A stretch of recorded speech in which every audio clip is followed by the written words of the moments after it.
message. We celebrate Christmas not because of December 25. We celebrate Christmas because there is a Savior that came to the world and saved you and me. You understand? That is why ang Christmas hindi dapat iganit niya para sa aton, para mapagusto kita. Can I be very straightforward again? Okay lang? Kabalo ka ma, tag-warning ha. During Christmas, the rate of people dying in alcohol is very high.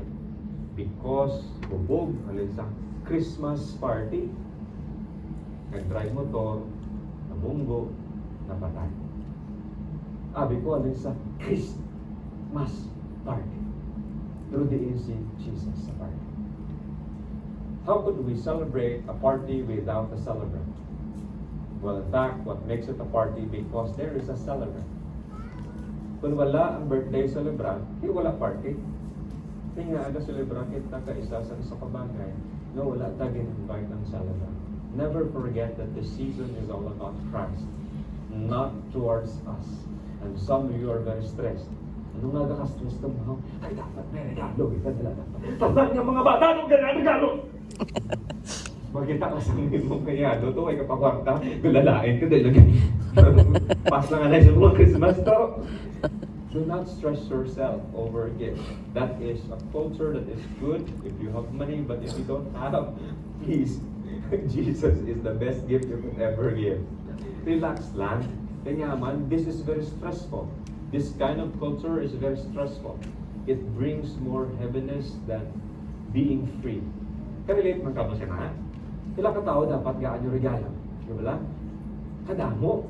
That is why ang tao subong ka ka-depress. Imbis ma-bless sila, ka-depress sila. Kaya tungod kadamo. Dapat do requirement ba lang? Hindi ni Christmas kung hindi ka magkakagay gift. You know, there's plenty of gifts you could give, just like time, just like effort, just like meeting some people and just praying for them over a cup of coffee. That's a gift.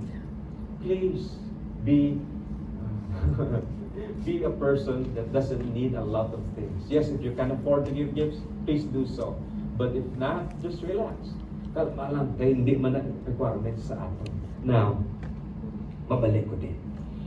He is the man that is responsible to the treasury or the chief financial officer of Ethiopia, trusted, respected, and honored. This man that Philip had met is a man that is high in office, perti ka respetado. Kung baga pa kung sa aton, doon siya ni si Rap Ricto na naglihan.